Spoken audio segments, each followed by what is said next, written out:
Yo, what's going on, guys? It's Houston Sports Talk back another video day, and today the Houston Rockets beat the Denver Nuggets 128 to 108.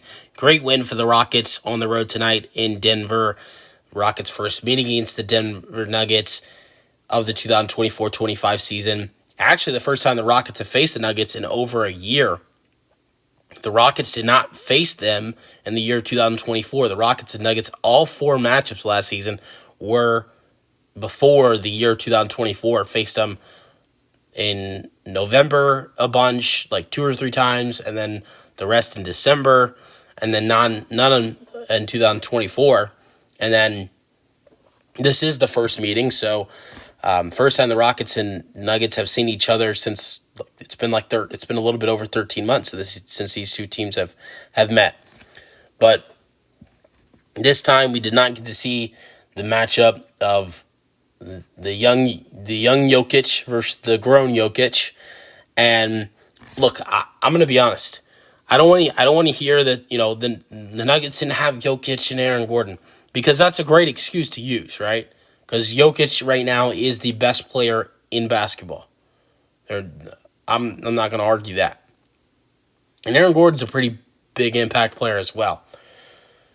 But the Rockets are missing Tari and Jabari Smith Jr. too. And I'm not trying to compare those two to Jokic and Aaron Gordon, because that's not even comparable. You can't compare young players like Tari and Jabari Smith Jr. to the best player in the world. But what I'm saying is the Nuggets aren't completely healthy, and neither are the Rockets. I mean, the Rockets play different basketball. Let's say this first. The Nuggets play different basketball when Jokic and Aaron Gordon are on the floor, and the same thing with the Rockets with Jabari Smith Jr. and Tari Eason. So, I don't know how different things would have been tonight for this Rockets team with Jokic and Gordon on the floor. But I also know things would have been different for both teams if the Rockets had Tari and the Rockets had Jabari and the Nuggets had Jokic and Aaron Gordon. It's a completely different game. But yeah, the Rockets also improved to 12-3 against the top 8 in the Western Conference this season, and they're 27-12 regularly and 13-6 on the road, and only have one loss since Amen Thompson has joined the starting, only one loss in the year 2025, and I don't think any losses since Amen Thompson joined the starting lineup after the Jabari Smith Jr. injury. But another great win for this team. And we're going to go over Jalen Green. We're going to go over Alperen Sengun, because both of these guys were fantastic tonight. Let's talk about what these two guys, Sengun and Jalen Green, did tonight. We know what they've been doing, but what they did tonight in low minutes. Start off with Jalen Green.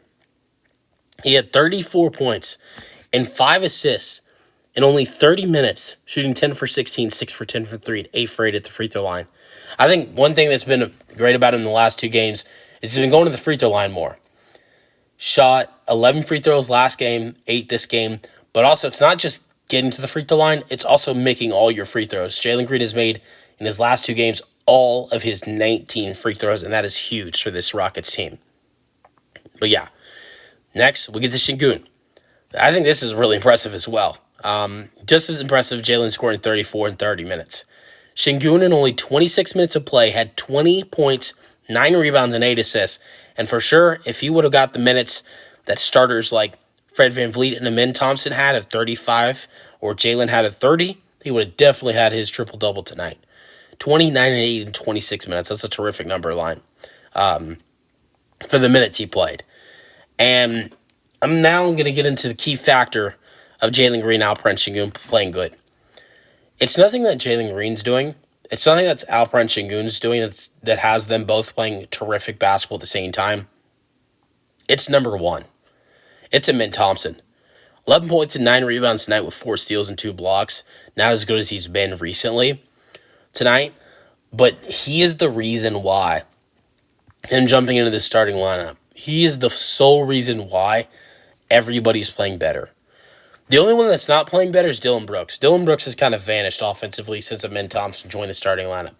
But Jalen Green and Alperen Sengun and even a little bit of Fred VanVleet have all improved massively since Amen Thompson and Amen himself have all have all improved, and not only improved with their skills, but with their chemistry.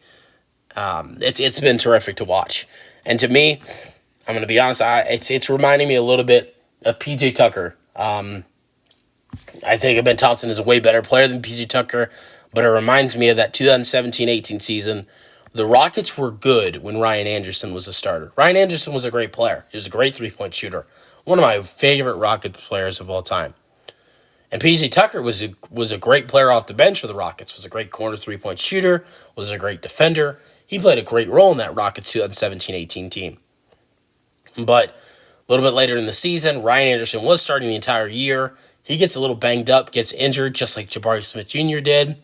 PJ Tucker gets the starting nod while Anderson is down. And PJ, with more minutes, starts to play even better. And the players around him in the starting lineup start to play even better. It's like, not only is he playing better, but the other guys are playing better. Like James Harden's starting to play better. Trevor Ariza, Clint Capella, and Chris Paul, they're starting to play a little bit better. And that's what we're seeing with Amen Thompson joining the starting lineup with Jabari Smith Jr. injured right now. And everybody's starting to play better. And with, Jabari going to be back in late February, early March, I think there's a great chance when Jabari Smith Jr. comes back to the floor with the way Amen Thompson is playing basketball right now, it will be off the bench. That's nothing against Jabari because he's a great player, but it will be off the bench because of the way Amen Thompson is playing basketball right now. 100%. But he's playing great. Cam Whitmore had a great game tonight, 16 and 9 in 24 minutes, 7 for 11, 2 for 4 from 3. And how about Jonathan Williams? Outside of Cam Whitmore, he had the most points off the bench. Only played 6 minutes, shot 4 for 4, 1 for 1 from 3. 9 points, 1 assist, 1 steal. And then Jeff Green against his former team tonight, NBA champion with the Nuggets. 8 points, 2 rebounds, 21 minutes, shot 3 for 6 and 2 for 5 from 3. Jason Tate in 18 minutes had 6 and 4, 3 for 5. And hopefully Jason Tate's okay. I mean, I think at the end of the game, he was going to come out of the game anyways. At the end of the game, Jonathan Williams checked in for Jason Tate with about 5 minutes left to go in the fourth quarter. Instead, Jason Tate getting on the bench, he ran to the locker room. Hopefully everything's okay with Jason Tate. Steven Adams didn't play a lot tonight, mainly because of a blowout. And then also Jock Landale didn't play tonight. He's dealing with some personal issues. And Steven, only 7 minutes, 3 rebounds, 2 points, 1 for 1. Not bad, but didn't play at all. 1 assist, 1 block for Steven.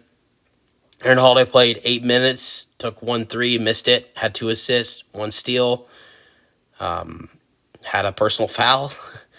That was really it. Reed Shepherd got his first action since coming back from the G League. Played 6 minutes, took 3 shots. 2 of those were threes. Didn't make any of them. But you know what? I'm glad he's taking the shots. That's a good thing. But he did have an assist and a rebound. Did have a turnover, though. So glad he's taking the shots, though. And at least tonight, it looked like, in this game, at least tonight, it looked like he was not that afraid to shoot the basketball. All right, Nuggets, I'm going to go over their players a little bit real quick. Jamal Murray had 22 points with 5 assists and 4 rebounds after a season high last night, 45 points. Russell Westbrook had 17 and 4 and 2 assists against his former team. Russell Westbrook was having some good laughs tonight with Jalen Green and assistant coach Rollo Ivy. And then Michael Porter Jr. looked good, but didn't take a lot of shots. He had 8 points and shot two for 4, and it was not shooting the basketball. Shot 4 for 7 at the free throw line. But yeah. And Christian Brown had 22 points with 4 rebounds. Off the bench, Julian Strawther had 10, and Peyton Watson had 10. Let me know your thoughts on the Rockets' 128-108 win in the comment section. Rockets play against the Kings tomorrow night. I'm very excited for the game. More excited than I was tonight for this game because the Rockets are on TNT tomorrow night. So that means the Rockets are in front of the big lights. People get to, be introduced to this Rockets team that haven't watched them this year going up against the Kings. We can hear Charles, Shaq, and Kenny and Ernie talk about this team as well tomorrow night, playing late night in the West Coast. And I'm really excited to see all of that tomorrow night. The Rockets are underdogs right now. You can bet on Rockets money line plus 130 for this game. If I had to guess why the Rockets are not the favorites, probably number one, they're the road team, and then also the fact that they're playing a back-to-back. Those are the only reasons I could think of why why the Kings are favored over the Rockets. But let me know your thoughts on the Rockets 128-108 win in the comment section, and peace out.